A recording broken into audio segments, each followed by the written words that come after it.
Olá, 21 de novembro de 2019, quinta-feira. Veja alguns dos destaques do Bom Dia Maranhão que já está no ar. Serasa registrou mais de 440 mil pessoas inadimplentes em São Luís, segundo o levantamento do mês de setembro deste ano. 13º salário vai cair na conta e como trabalhar com ele? A repercussão da votação da reforma da Previdência na Assembleia, assunto no nosso quadro de política. TV Difusora, junto com afiliadas do SBT, estão nos preparativos para a realização de mais uma edição da Copa do Nordeste. E o cinema e teatro, artes que continuam fascinando as pessoas. Fique ligado na TV Difusora e tenha um bom dia, Maranhão.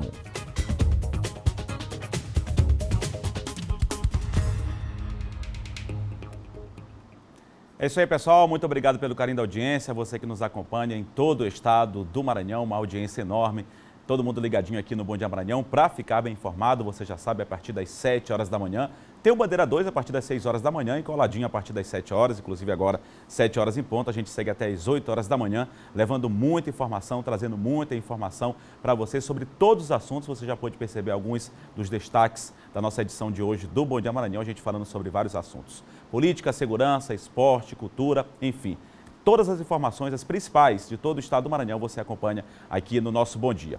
E a gente começa o jornal de hoje trazendo para vocês como é, mostrando para vocês que estão aqui na capital São Luís, a nossa audiência aqui na nossa capital maranhense, mostrando como está o trânsito. Você que está acompanhando o Bom Dia Maranhão, na manhã desta quinta-feira, a gente já vai mostrar como é que está o trânsito em pontos importantes aqui da capital. A gente começa pela região central da cidade, aquela câmera localizada na Guaxinduba, trânsito bem tranquilo neste momento, quinta-feira, hoje, manhã de quinta-feira, na descida ali da Rua das Cajazeiras, importante ponto do centro comercial de São Luís também, já que já está próximo ali à Rua Grande, da Praça Deodoro, um pouco mais distante desse ponto, mas a movimentação daqui a pouquinho já deve crescer bem mais, mas neste ponto, trânsito bem tranquilo neste momento, na descida ali da Rua das Cajazeiras, subida ali para o canto da Fabril, bairro do Monte Castelo, Avenida Getúlio Vargas e também ali fazendo a curva como quem vai ali no destino à Praça Deodoro, a região central da cidade, trânsito bem tranquilo neste momento. A gente lembra que neste ponto, ali próximo à Praça da Bíblia, está tendo uma reforma, as pessoas têm que ter um pouco mais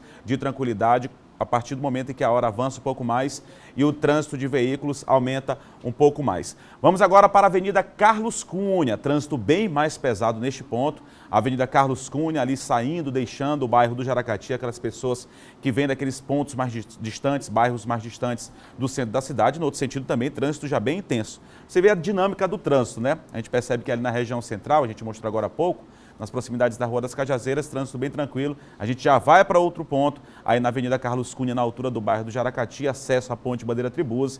O trânsito já está bem mais intenso.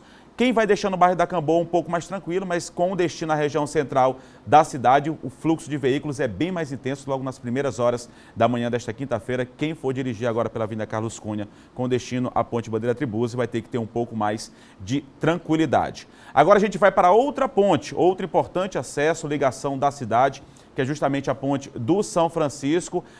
Nesse momento o trânsito está bem tranquilo neste momento na ponte de São Francisco, comparado aí à ponte Bandeira Tribuse. O trânsito está bem mais tranquilo, um fluxo um pouco mais intenso. As pessoas que deixam a Avenida Castelo Branco, ou seja, o bairro do São Francisco, com destino, já que as duas mãos estão abertas, com destino aqui à região central da cidade, subindo ali para a Rua do Egito, para descer para Magalhães de Almeida, Rua Grande também, Praça João Lisboa, e as pessoas que vão aqui pegam essa mão que vai para o centro histórico um pouco mais movimentado. No outro sentido, trânsito um pouco mais tranquilo, agora pouco mais de 7 horas da manhã. A gente vai mostrar agora justamente essa câmera que é localizada na Magalhães de Almeida. A gente falou quem vem ali da ponte do São Francisco, trânsito bem tranquilo neste momento, as pessoas podendo circular com tranquilidade. A gente mostrou justamente a câmera localizada ali na ponte do São Francisco e um dos acessos para ir para Magalhães de Almeida, onde a gente está mostrando neste momento as imagens, é justamente pela ponte do São Francisco. A gente percebe agora que os veículos agora transitam com um pouco mais fluxo maior de veículos, provavelmente porque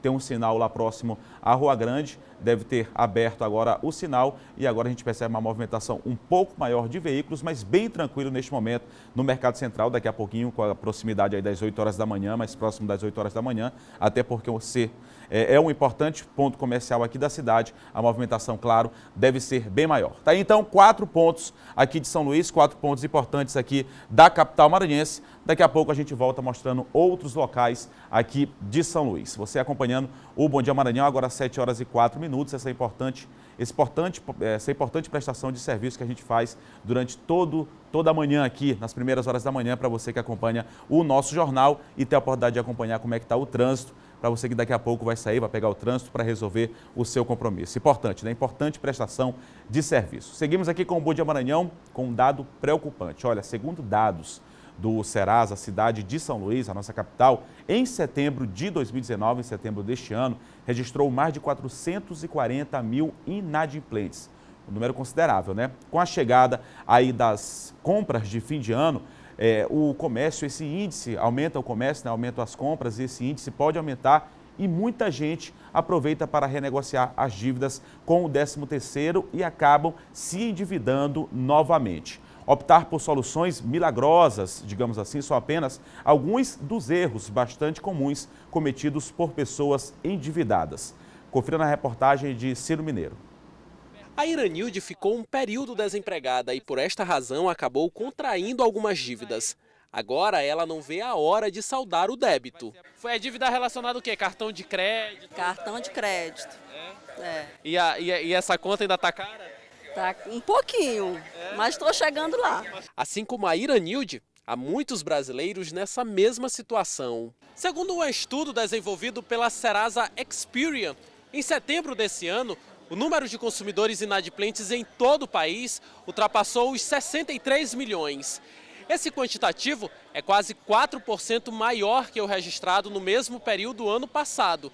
Uma das consequências para tanta gente com dívida na praça é, sem dúvida, a falta de controle sobre os gastos. Dinheiro é sempre um recurso muito difícil, né, de administrar, principalmente o jovem, que na sua educação formal nunca teve, às vezes, matérias ensinando sobre educação financeira, e ele, na fase inicial da sua vida, quando começa a ganhar dinheiro, enfrenta muita dificuldade nisso. Então, leva normalmente a grandes desequilíbrios, contraindo dívidas, porque não está preparado para viver essa vida já com a responsabilidade financeira.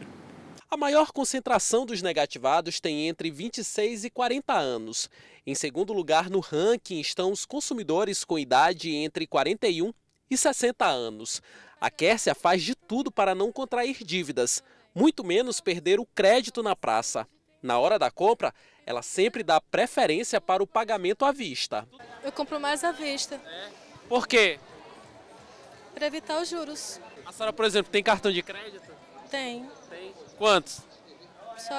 Só um, na verdade. Um de débito e outro de crédito. Para quem pretende limpar o nome neste fim de ano, a dica desse economista é utilizar os recursos do 13º salário. Eu acho que, para quem está endividado, a prioridade é essa, renegociar suas dívidas, pagar se puder quitar com o 13º, melhor. E se o 13º não der para cobrir todas essas dívidas, ele tem que renegociar da melhor forma possível, procurar as melhores taxas de juros. Pois é, como a gente já falou em outras oportunidades, a questão do 13º, puder aproveitar aí para pagar suas dívidas, pagar suas contas, deve ser prioridade. Se sobrar um dinheirinho, né, para a pessoa se organizar, a gente sempre fala que a questão, a palavra correta é o planejamento, né, educação financeira, para poder ir às compras aí de fim de ano. Podendo pagar à vista, como a nossa entrevistada falou, sempre é muito maior para não acarretar aí em juros com a compra do cartão. Sempre podendo pagar à vista é muito melhor. Agora 7 horas e 8 minutos, seguimos aqui com o Bom Dia Maranhão. Agora a gente vai para a região Tocantina, onde motoristas de aplicativos estão passando por um curso de aperfeiçoamento, um requisito obrigatório para todos que querem trabalhar na área. A reportagem é de Jaqueline Teixeira. O Nesildo trabalha como motorista de aplicativo há 1 ano e 3 meses. E para se aprimorar ainda mais quanto às leis de trânsito e não ser impedido de trabalhar, é um dos alunos do curso de motorista de veículos de transporte autônomo de passageiros por aplicativo. Tudo que é feito para melhorar o trânsito é importante, né? E para a gente que estamos 24 horas, né, praticamente no trânsito de Imperatriz, tem que saber o máximo possível. A qualificação profissional para qualquer categoria, para qualquer profissional, ela faz a diferença, né? Com certeza, esse profissional ele tem esse diferencial no mercado de trabalho, desde que ele está a partir do momento que ele esteja qualificado. Em Imperatriz, os motoristas já estão sendo fiscalizados pelos órgãos de segurança no trânsito. Está sendo muito bom, né? A gente revê algumas coisas que a gente já aprendeu quando foi tirar a habilitação, que com o tempo acaba esquecendo, né? Então é muito bom estar relembrando tudo para poder estar dirigindo melhor, né? Tá podendo fazer um trânsito melhor. São mais de 700 motoristas de aplicativos já regulamentados e que fizeram o curso realizado pelo SESC-Senat. O objetivo é regularizar e qualificar a profissão na cidade, além de oferecer mais segurança aos usuários e profissionais. Na cidade são em média 1.700 motoristas cadastrados, mas nem todo mundo está se qualificando e regulamentando corretamente. As inscrições seguem continuamente. A próxima turma, por exemplo, já começa no dia 2 de dezembro, mas ainda dá tempo de garantir a vaga no curso, que é gratuito.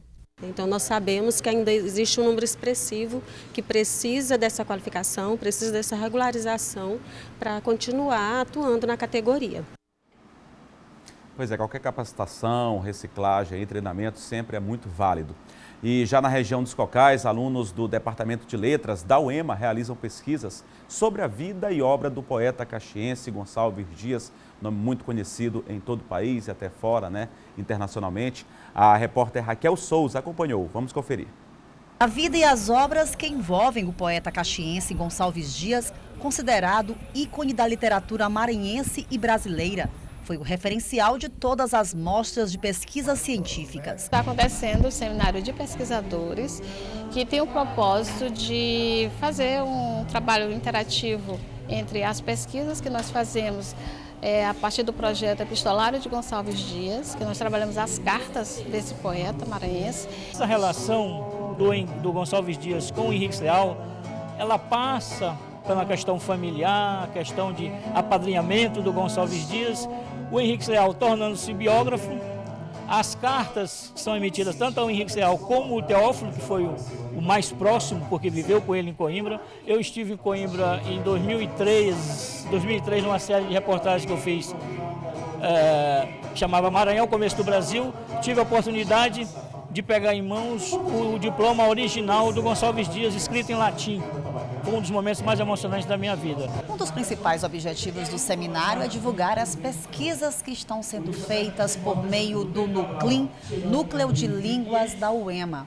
No caso das cartas de Gonçalves Dias, a ideia é mostrar um pouco sobre o trabalho pioneiro e importante tanto para Caxias quanto para o Maranhão. Um intercâmbio de informações que tem muito a acrescentar no desenvolvimento de outras pesquisas. Eu, como pesquisador da historiografia literária, acabo percebendo que há uma necessidade muito grande de trabalhar a história do Gonçalves Dias, um grande representante tanto do nosso Brasil quanto de nossa Caxias, né? Então, ter esse ciclo de conversa sobre ele vai ser muito promissor para a rede acadêmica. Isso vai enriquecer o nosso conhecimento em Gonçalves Dias, que é o nosso poeta maranhense, e que a gente possa se apaixonar, se cativar cada vez mais com a literatura. Legal.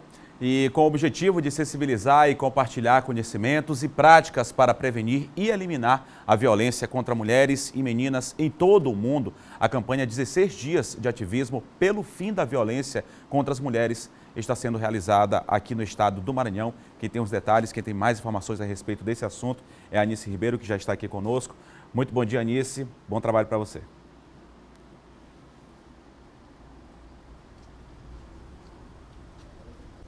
Oi, Oi, Eduardo, muito bom dia para você, bom dia para quem está em casa acompanhando a gente. Então, essa campanha dos 16 dias de ativismo aqui no Maranhão, ela é realizada através da Coordenadoria Estadual da Mulher em Situação de Violência Doméstica e Familiar do Tribunal de Justiça, através do projeto Marias em Ação. Esse projeto, ele visa, tem a finalidade de orientar outras mulheres, lideranças comunitárias e jovens especificamente, para executar, na verdade, ações de promoção dos direitos das mulheres e também do enfrentamento de violência doméstica e familiar nas suas próprias comunidades, né? Essas orientações são coletivas e visa facilitar principalmente os caminhos de acesso à justiça. O projeto, ele é realizado em parceria com a Secretaria de Assistência Social do município e durante esses 16 dias serão entregues cartilhas que foram produzidas pelo Tribunal de Justiça, né, que contém informações perguntas e respostas práticas sobre a Lei Maria da Penha e também sobre ajuda, como procurar ajuda na Casa da Mulher Brasileira, por exemplo, que concentra aí uma rede de atendimentos para essa mulher vítima de violência doméstica. A gente lembra que o Brasil ainda é o 8º país com o maior número de casos de homicídio de mulheres, de acordo com a Organização das Nações Unidas, num ranking de 83 países, né? Aqui no estado do Maranhão, 47 mulheres já foram assassinadas, 47 feminicídios foram registrados em todo o ano de 2019. Esse número, inclusive, ele é maior do que todo o quantitativo registrado no ano de 2018 e na maioria desses casos as mulheres elas não procuraram ajuda. Eduardo. Obrigado, Nício. Absurdo aí, quase 50 feminicídios registrados aqui no estado do Maranhão. Obrigado, Nício, pela sua participação aqui no Bom Dia Maranhão. O 8º país do Brasil que mais registra aí crimes de violência praticados contra mulheres. Um absurdo ainda a cultura machista que acontece muito ainda em todo o país, não só aqui no estado do Maranhão, mas todo o país, casos de feminicídio. Eventos como esse são muito importantes. A gente saiu de uma semana aí de prevenção e combate ao feminicídio. Mais uma vez, ações voltadas aí. Algum dia a gente consegue alcançar números melhores, com certeza. Agora 7h15, muito baseado nessas ações que a Nícia acabou de dizer. Confira agora, aqui no Bom Dia Maranhão, nosso giro de notícias. Neste ano, de janeiro até o dia 16 de novembro, 74 pessoas perderam a vida nas avenidas e ruas da região metropolitana de São Luís, o que representa uma média de 6 mortes por mês. Somente em setembro, ocorreram 14 mortes decorrentes de acidentes de trânsito na Grande Ilha.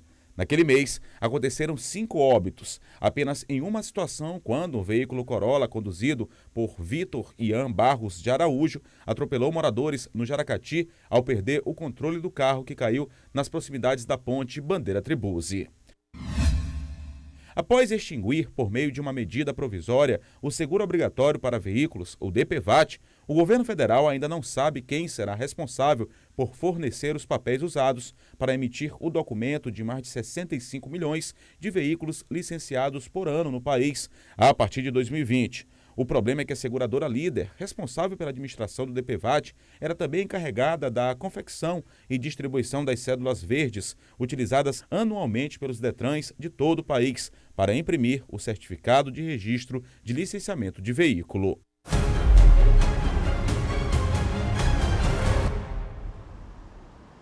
Agora aqui no Bom Dia Maranhão a gente fala sobre segurança, comigo já Silvan Alves. Muito bom dia, Silvan. Bom dia, Eduardo. Bom dia a todos. Silvan, a gente vai falar sobre mais uma morte que aconteceu aqui na região central da cidade. São muitos casos, nas últimas 24 horas, também nos últimos dias, muitos casos de homicídio registrados. A polícia vem trabalhando, mas tem assustado e tem amedrontado a população, não é isso, Silvan? É verdade. Nesse caso aí, o José Cirilo, ele estava cumprindo pena em regime semiaberto, não é? Por isso ele dormia na casa do albergado, ali na Rua dos Afogados. E, de acordo com imagens de câmera de segurança, que já estão em poder da polícia, os indivíduos chegaram logo cedo, esse crime foi logo pouco antes das 6 da manhã. Eles já estavam lá desde cedo, automaticamente tinham a informação que a vítima deixava o local nesse horário, logo cedo. E aí as imagens mostram que eles estavam transitando na rua até o momento em que o José Cirilo saiu, eles acabaram executando ele com vários tiros.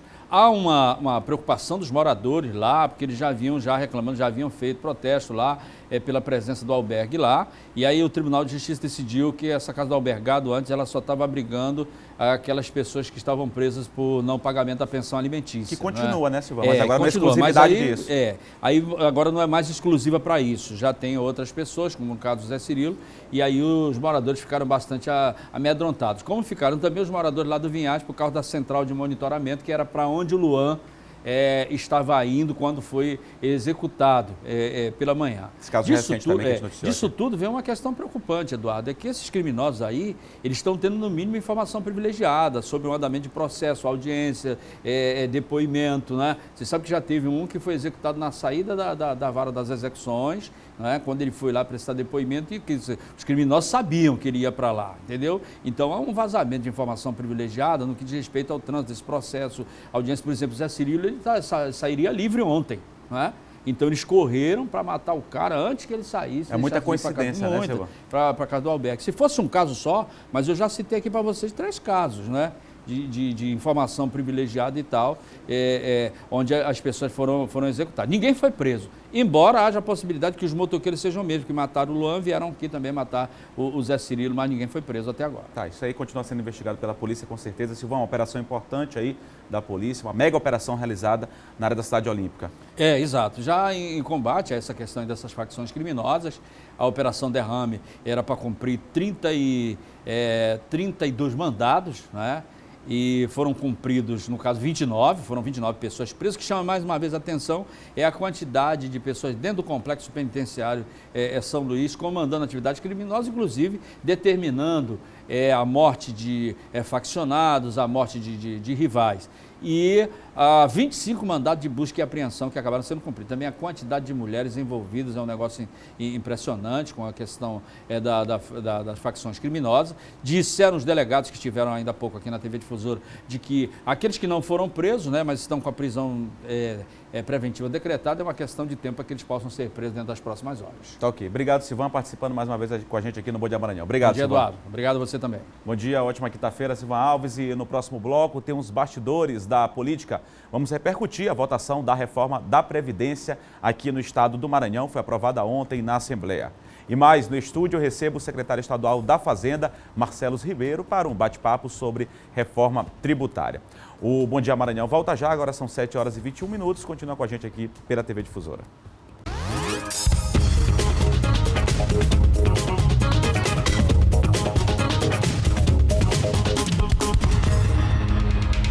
Bom Dia Maranhão de volta aqui pela TV Difusora e agora a gente fala de política.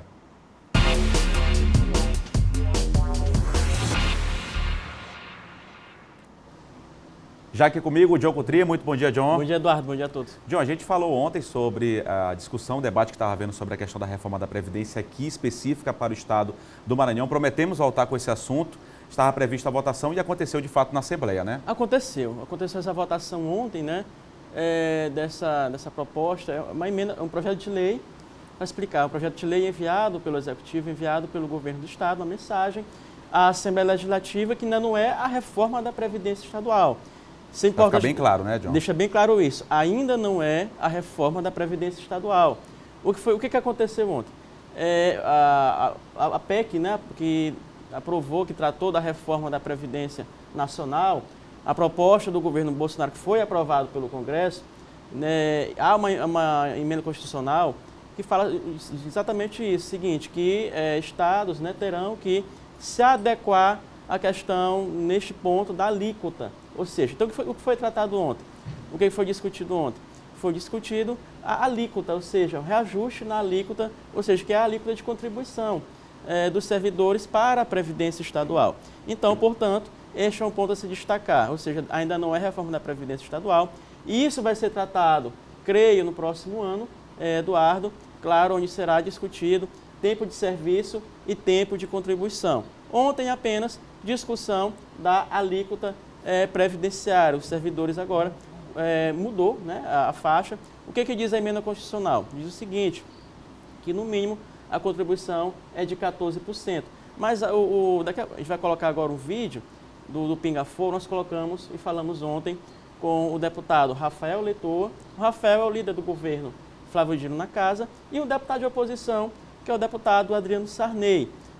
Então, nós conseguimos fazer esse Pinga Fogo, nosso quadro Pinga Fogo, toda semana colocamos aqui governo e oposição, né, com exclusividade aqui na TV Difusora. E um voto a favor e um voto contra, né? Isso, exatamente. Vamos acompanhar agora aí esse Pinga Fogo, esse bate-papo com os deputados Rafael Leitoa e Adriano Sarney. A própria emenda constitucional coloca que nenhum servidor pode ter uma alíquota inferior a 14% e traz também no texto da emenda os regimes de progressão e redução. Ou seja, nós apresentamos o regime de progressão, tirando mais de quem ganha muito mais e protegendo quem ganha menos. Se anteriormente a alíquota da Previdência Estadual era de 11%, para quem ganha um salário mínimo, ela passa agora a vigorar a 7,5%. Para quem ganha R$2.000, que antes era 11%, passa a vigorar a 9%. E a partir de R$2.000 começa a ser praticada a 12%, 14%, 14,5% e por faixa salarial vai se adequando. Então, o projeto de lei complementar que o governador mandou é apenas para fixar as alíquotas já trazidas pelo Corpo Constitucional.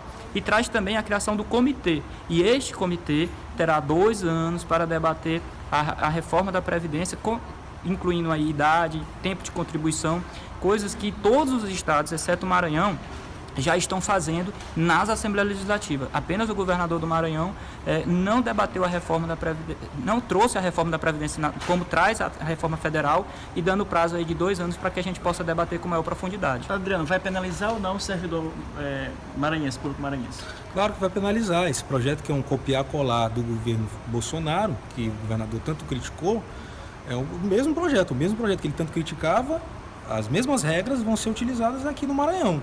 Então, como nós vimos, o líder do governo, o deputado Rafael Leitão, acabou de ler uma lei, trecho de uma lei que, mais uma vez, não exige, não tem nenhum tipo de penalidade caso o Maranhão não cumpra esta exigência que ele está dizendo, essa suposta exigência. Então, poderíamos sim ter esperado muito mais para que a gente pudesse debater com a sociedade, para que a gente pudesse expandir o conhecimento dessa situação. Então, repetindo mais uma vez, esse projeto de lei é muito prejudicial, sim, a toda a população. Pois é, John, a gente percebeu aí as palavras do Rafael Leitão, que é líder do governo, votou a favor desse projeto, e o Adriano Sarney que votou contra. Além do Adriano Sarney, me parece que só um outro voto contra, não é isso? O deputado Zé Inácio, que é do PT, também votou contra, né? Em relação aos outros deputados de oposição, o Wellington e o César Pires não estavam presentes porque estavam viajando numa outra atividade. Atividades parlamentares externas, né, John? John, só para finalizar rapidamente, hoje vai ser criado um novo partido aí pelo presidente Jair Bolsonaro, né? O lançamento aí da Aliança pelo Brasil será hoje, né? O presidente deve estar presente. A Aliança pelo Brasil é um partido que o presidente Bolsonaro, né, vai, a partir de agora, recolher as assinaturas. Hoje é o pontapé inicial, como ele disse, pedra fundamental, o lançamento do Aliança pelo Brasil. A gente sabe o seguinte, que terá que correr contra o tempo, né, no sentido de oficializar, homologar esse partido para concorrer até as eleições do próximo ano. Um detalhe importante, provavelmente a Aliança pelo Brasil não terá tempo de TV nem fundo partidário, porque pelas regras atuais, isso vale para nas eleições passadas, ou seja, contabiliza de acordo com a bancada número de deputados eleitos na eleição passada. Então, será um desafio para o presidente. Ele aí no PC, ele aguarda algo em torno de 25 a 30 deputados que irão para a Aliança pelo Brasil. E, claro, já o senador Flávio Bolsonaro e o governador, se eu não me engano, de Rondônia também vai se filiar à Aliança pelo Brasil. Aqui ontem, por exemplo, no Maranhão, a Maura Jorge já se desfiliou do PSL e deve entrar no partido do presidente Bolsonaro. Maura Jorge, inclusive, ex-deputado estadual, ex-prefeito, que concorreu ao governo do estado pelo PSL. Obrigado, John. Boa quinta-feira para você. Você está de volta amanhã aqui no Bom Dia Maranhão. Até amanhã. Valeu. John Coutrin falando sobre política, como todos os dias aqui no Bom Dia Maranhão, os bastidores da política, algumas das informações importantes aqui no cenário local e também no cenário nacional. A gente segue com o Bom Dia Maranhão, agora conferindo como fica a previsão do tempo para esta quinta-feira aqui na capital São Luís e em cidades do interior do estado. Vamos começar aqui pela capital maranhense. A previsão para esta quinta-feira que predomina céu parcialmente nublado e possibilidade de chuva isolada durante a manhã e a tarde. A gente percebe que mesmo com muito calor tem chovido aí algumas vezes. Uma chuva bem fina aqui na capital São Luís, há essa possibilidade para hoje. A mínima é de 25, a máxima é de 32 graus. Na cidade de Imperatriz, segunda maior cidade do estado, para esta quinta-feira, tempo nublado e chuva isolada durante a tarde e a noite também. Pode chover na cidade de Imperatriz, termômetros oscilando entre 23 e 33 graus. Vamos para Caxias, céu parcialmente nublado e possibilidade também de chuva isolada durante a manhã e a tarde de hoje. mínima de 23, máxima de 37 graus. A gente percebe que mesmo com a chuva, muito calor na cidade de Caxias. Vamos para outros 3 municípios maranhenses. Você acompanhando a previsão do tempo para esta quinta-feira. A gente começa com o município de Bacabal, tempo nublado e também chuva ocasional e isolada durante a tarde. No período da tarde pode chover em Bacabal, mínima de 23, máxima de 33 graus para Bacabal. Balsas, cidade de Balsas, predomina tempo nublado e possibilidade também de chuva isolada, só que na parte da manhã. Na parte da manhã pode chover no município de Balsas, mínima de 23, máxima de 36 graus. E para fechar, Barra do Corda, tempo nublado e também possibilidade de chuva isolada durante a tarde e a noite. Você percebe que a chuva distribuída aí a possibilidade no estado do Maranhão, termômetros oscilando em Barra do Corda entre 23 e 33 graus. E o governo do estado realizou na tarde de ontem o tradicional ato público do Dia da Consciência Negra e anunciou medidas para a população negra do Maranhão. A solenidade serviu para celebrar a data em que se comemora o Dia da Consciência Negra. Na oportunidade, a comunidade quilombola de Soledade de Serrano do Maranhão recebeu o título de propriedade da terra. Um alívio para as 68 famílias que sempre lutaram por esse reconhecimento. Recentemente, a representante da comunidade foi vítima de uma tentativa de homicídio. No último dia 29 e 28 de agosto, por volta das 2h50 da manhã, eu fui alvejada na minha casa, Inclusive, pegou o vestígio, pegou em mim.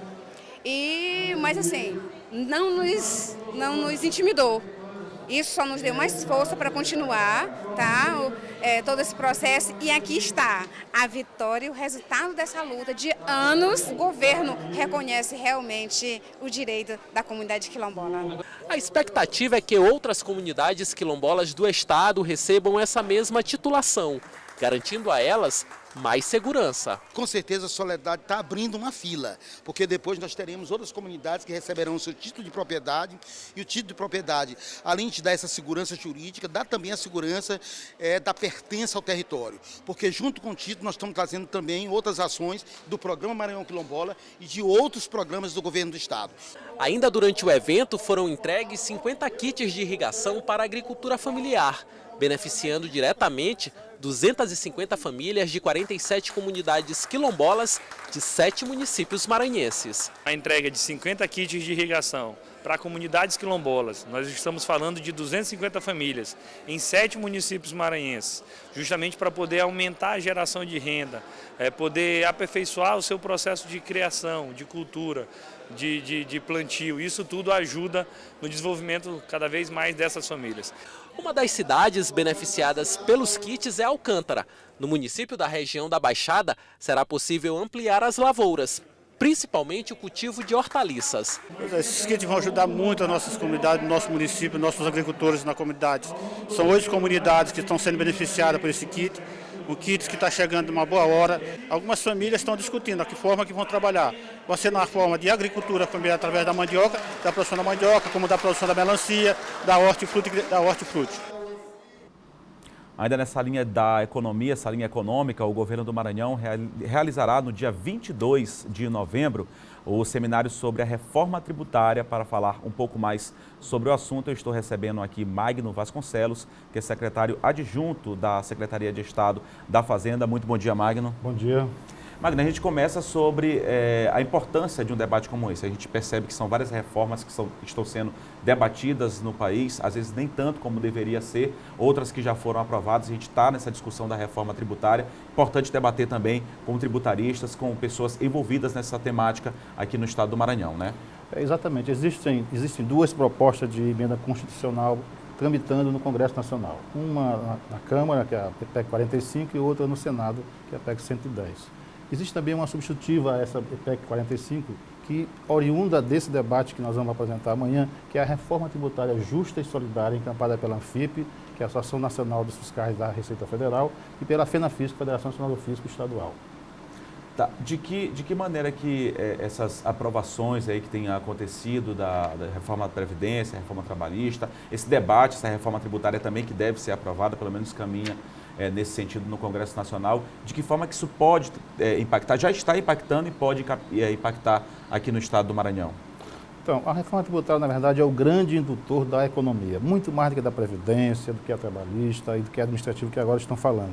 Esse debate que nós teremos amanhã com 4 palestrantes, teremos aqui o Charles, que é o presidente da FENAFISCO, teremos o André Horta, que é um auditor da Receita Estadual, ex-secretário de Fazenda do Rio Grande do Norte e também ex-presidente do CONCEFAZ, que é o Conselho Nacional de Secretário de Fazenda. Teremos também o Marcelo, que é Marcelo, auditor federal, que é o diretor do Instituto de Justiça Fiscal. E teremos o Marcelo, nosso secretário de Fazenda, que também é auditor da Receita Federal.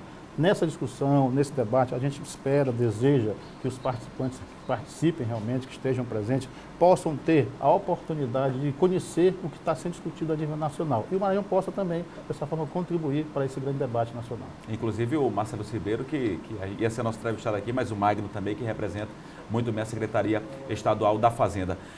Isso já vem sendo trabalhado, essa reforma tributária já vem sendo trabalhada aqui no Estado do Maranhão, claro, ainda falta ser aprovada, mas como é que isso já está sendo trabalhado aqui, essa preparação, esse planejamento aqui no Estado do Maranhão? Então, a Secretaria de Fazenda do Estado, como um órgão administrador da área tributária estadual, tem que ser o protagonista dessa discussão. E essa forma que nós estamos agora encontrando de trazermos tributaristas, trazermos auditores, trazermos pessoas da sociedade, da comunidade para discutirmos conosco esta reforma ou estas reformas possíveis que estão em tramitação e que espero que sejam aprovadas, é uma maneira, sim, eficiente de termos a participação das pessoas e fazer com que elas tenham o conhecimento do que realmente ocorre no país e aqui no Maranhão também. Magno, agora como é que você vê? Há pontos negativos, há pontos positivos? Como é que vocês têm acompanhado essa questão da reforma tributária para os estados? No caso aqui para o Maranhão, há mais pontos negativos, há mais pontos positivos, há pontos a ser melhorados? Como é que vocês têm feito essa avaliação? Então, como eu disse, tem 2 propostas tramitando no Congresso Nacional.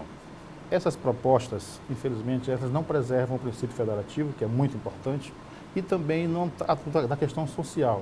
Porque essa proposta nossa aqui, que será discutida amanhã, que é oriunda dessas entidades, ela trata exatamente da justiça fiscal, da tributação na renda e no patrimônio. Porque o que está sendo proposto é apenas uma simplificação do que hoje existe no nosso modelo tributário. Não está se focando no principal, que é a distribuição de renda, que é a justiça fiscal e social. A gente percebe que, ao longo dos últimos anos, tem sido ainda o ano de 2019 um ano muito complicado. E há uma dificuldade fiscal, uma dificuldade financeira enfrentada por todos os estados, é uma realidade de todo o país. Aqui no estado do Maranhão tem tido um planejamento muito sério para que se possa arcar aí com as contas do estado, enfim, e para fazer com que o estado não pare, continuar com investimentos, enfim, trazendo investimentos e que isso reflita para a população, não é isso? Exatamente. Nós temos feito, a Secretaria de Fazenda, o Governo do Estado, tem feito a sua parte, mantido o equilíbrio fiscal, fazendo com que as contas públicas continuem sendo honradas e sendo cumpridas fielmente. A Secretaria de Fazenda tem feito a sua parte também. Ela tem mantido um nível de arrecadação crescente sem arroxo fiscal, sem direcionamentos de ações fiscais que possam prejudicar eventuais atividades econômicas. É um desafio manter essa balança, né, Mário? Exatamente, é um desafio no momento de crise, em que agora que o país começa a respirar um pouco mais. De forma que, por conta dessa nossa ação também, nós temos propiciado que o governo possa ter investimentos, que é, na verdade, a finalidade do tributo. Fazer investimento, melhorar a qualidade de vida da população, fazer com que ele realmente tenha um bem-estar e tenha aquele imposto que ele contribui, que ele paga, retornado através de ações. Isso nós temos feito aqui, o nosso governador também tem feito isso de uma forma bastante eficiente. Por isso a importância desse debate e a realidade aí para a população, que é a questão de tributo, que volta em serviços públicos para a população. Agora, falando desse livro que você trouxe, deixa eu mostrar aqui, Magno, esse livro ele vai ser lançado no evento, é isso? Ou já foi lançado? O livro já foi lançado, esse livro ele tem a participação de 40 especialistas na área tributária do país.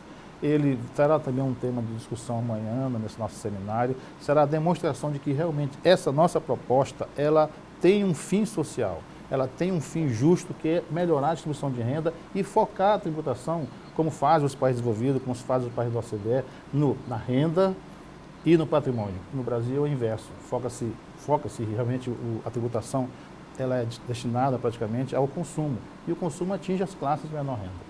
Tá, só lembrando então, o evento acontece amanhã, dia 22... Amanhã, dia 22, das 8h30 às 18 horas, no auditório da Secretaria de Fazenda. O dia todo de discussão, então. O dia todo de discussão. Nós já estamos com todas as vagas preenchidas.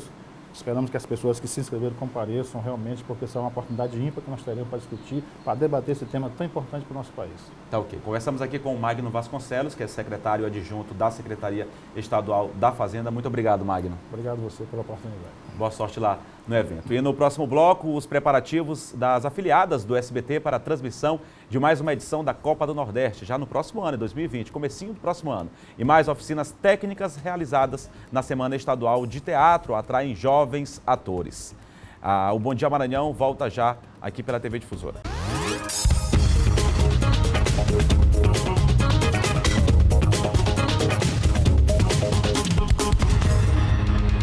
Bom Dia Maranhão de volta aqui pela TV Difusora, agora 7 horas e 44 minutos. Chegou a hora do nosso quadro Questão de Ordem.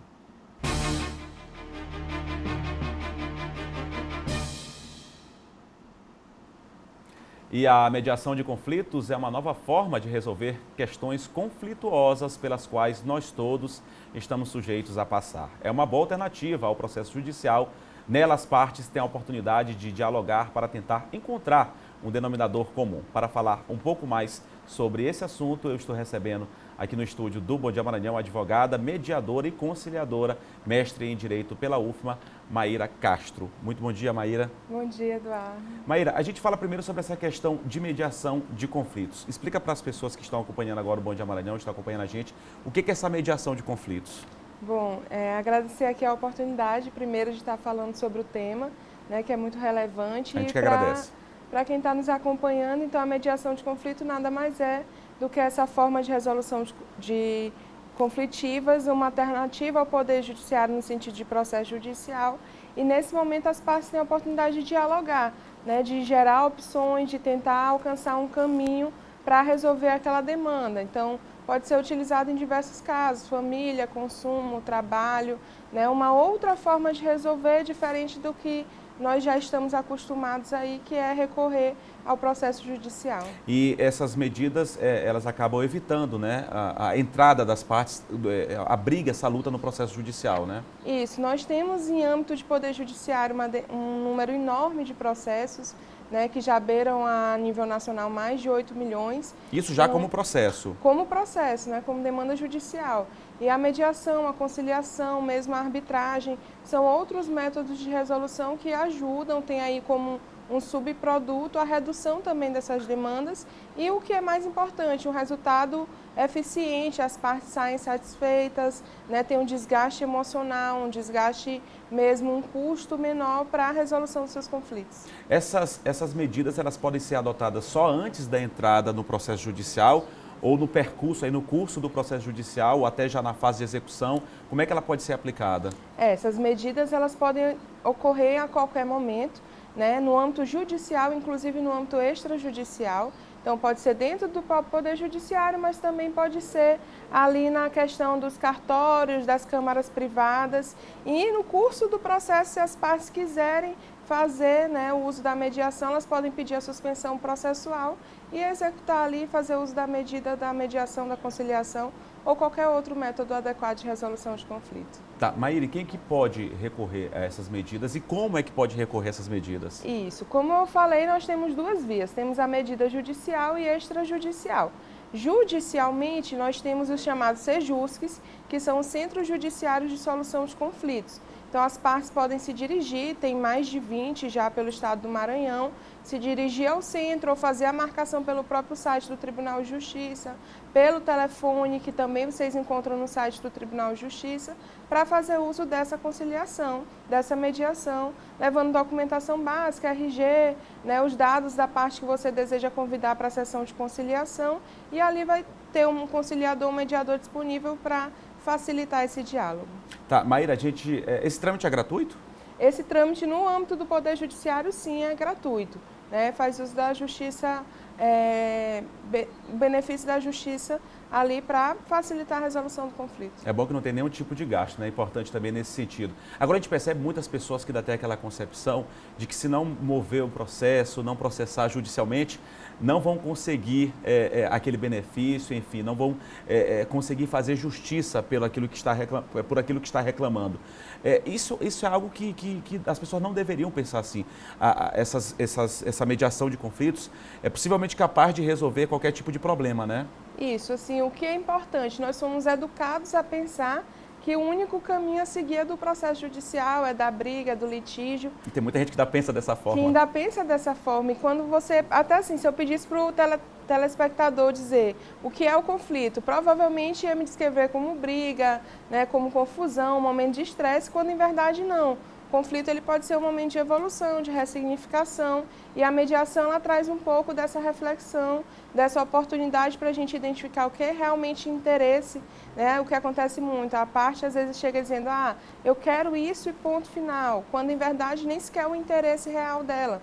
Né? Então isso é trabalhado muito bem pela mediação, pela conciliação. E como você disse, é menos burocrático, há um desgaste emocional quando se chega ao processo judicial, né? Isso é importante porque, pense nos casos de família, um divórcio por si só já gera essa situação de desconforto, de desgaste, é um momento de ruptura e trabalhando no âmbito do processo judicial, isso tende a se estender, tende a gerar uma série de recursos que geram um desgaste emocional maior e na mediação pode ser através do diálogo restaurado, né, ressignificado esse momento. Então, efetivamente, a gente tem tido bons resultados a nível de resolução de conflitos por essas metodologias. Tá, obrigado pela sua entrevista, Maíra. Quem quiser ter mais informação a respeito desse assunto, acho que ainda tem muitas dúvidas do telespectador e é algo que eu imagino que, inclusive, o próprio judiciário queira divulgar. Quem quiser ter algum tipo de informação, quiser se habituar mais informação a respeito desse assunto, como é que pode proceder? Tem o site do Tribunal de Justiça, né, do Tribunal de Justiça do Maranhão. Lá tem uma aba chamada Conciliação. Tem diversos documentos, tem alguns vídeos, para que vocês possam se inteirar um pouco mais sobre essa política pública.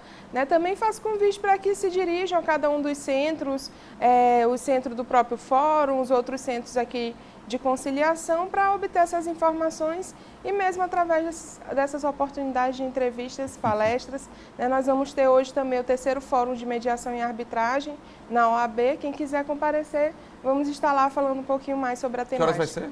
Vai ser a partir das 14 horas, só fazer a inscrição pelo próprio site da OAB Maranhão. Tá ok, obrigado, tá Maíra. Obrigada. Boa quinta-feira para você.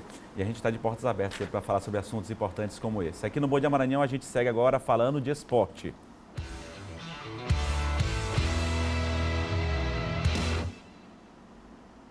E atletas de judô da cidade de Imperatriz estão se preparando para enfrentar mais uma competição nacional. De segunda a sábado, a rotina segue a mesma. Depois que pisa no tatame, são sagradas de 3 a 4 horas de treino. Não tem muito tempo que chegou da Austrália de uma competição internacional, mas Ítalo manteve o foco, porque em poucos dias vem mais uma disputa, dessa vez uma nacional, na cidade de Balneário Camboriú, em Santa Catarina. O Campeonato Brasileiro Sênior Adulto é a última competição que Ítalo vai participar este ano. Depois dos dias 30 de novembro e 1º de dezembro, o atleta vai dar uma pausa para descanso, mas retorna ao tatame com as atividades em janeiro de 2020. A gente está seguindo uma preparação bastante intensa, com os treinamentos técnicos aqui de judô, treinamentos físicos na academia, corrida. Né? Então a gente está com um grupo, né, multidisciplinar que trabalha comigo para a gente tentar chegar ao máximo nessa competição. A gente espera fazer um ótimo resultado, trazer uma medalha para o nosso estado do Maranhão. 2019 tem sido importante no circuito de competições para o judoca. Justamente por isso, na expectativa para as Olimpíadas do próximo ano. Esse ano eu consegui entrar na seleção brasileira principal, né, e está disputando uma vaga para as Olimpíadas. Então eu tive que estar rodando em circuitos internacionais, onde eu participei de competições aqui no Chile, no Equador e também nos grandes centros da Europa, como o Grand Prix de Budapeste. Se depender do currículo, as chances são altas.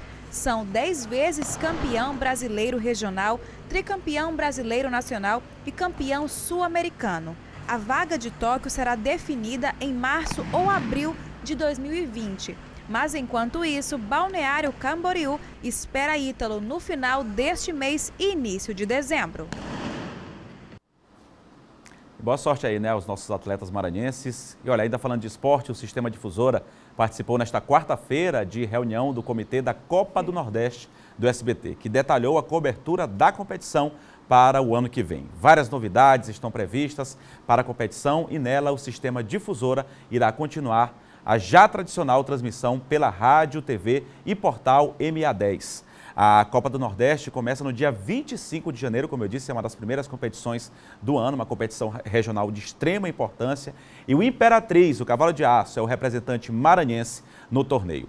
Sobre a mais importante competição regional do primeiro semestre do ano, além da visibilidade aí provocada pelos veículos transmissores, como o Sistema Difusora aqui no estado do Maranhão, que exibirá em várias frentes, existem cotas financeiras na Copa do Nordeste que agregam aos clubes, resultando mais expressivo que competições locais.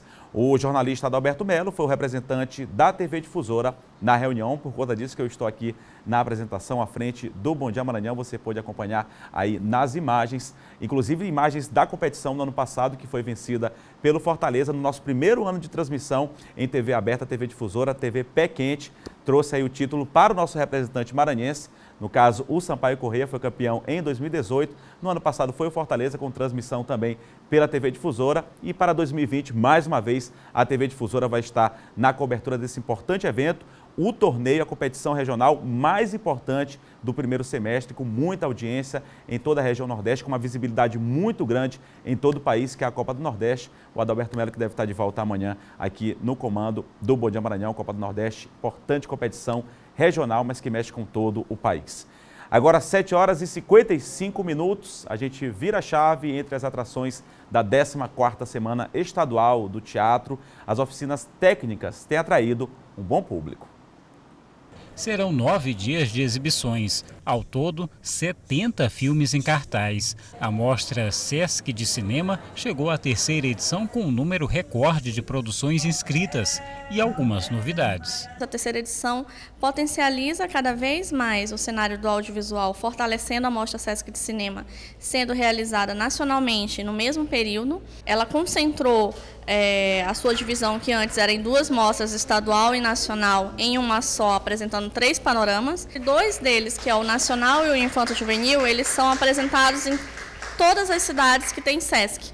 A mostra vai percorrer o país até o mês de dezembro. Serão cerca de 100 cidades. Aqui em São Luís, as exibições acontecem no Cine Praia Grande, uma oportunidade para o público de ter contato com trabalhos que estão fora do circuito comercial. O ano inteiro o Sesc está trabalhando nesse processo, inicia com cada estado fazendo a sua curadoria estadual. Partindo dessa curadoria estadual, acontece uma curadoria regional, aí no caso o Maranhão faz parte da curadoria Nordeste.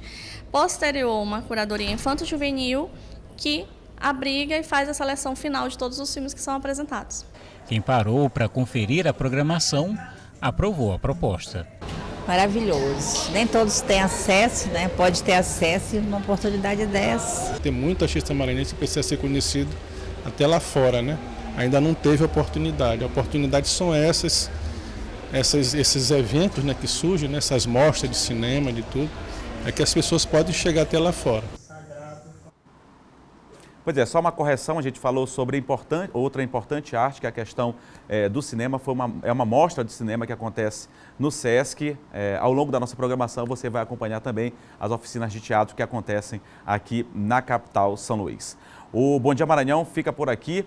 Continue acompanhando a nossa programação. Daqui a pouquinho, às 11 da manhã, tem o Tudo de Bom. Logo depois, ao meio-dia, certamente você vai acompanhar a reportagem aí, mais uma vez, essa reportagem do cinema, também do teatro, 2 importantes artes que estão sendo realizadas, oficinas que têm atraído muito público aqui na capital maranhense também, ao meio-dia, no Hora D. Tudo de Bom com o Iago e a Jéssica, o Hora D com a nossa amiga Kate. Continue acompanhando a nossa programação aqui da TV Difusora.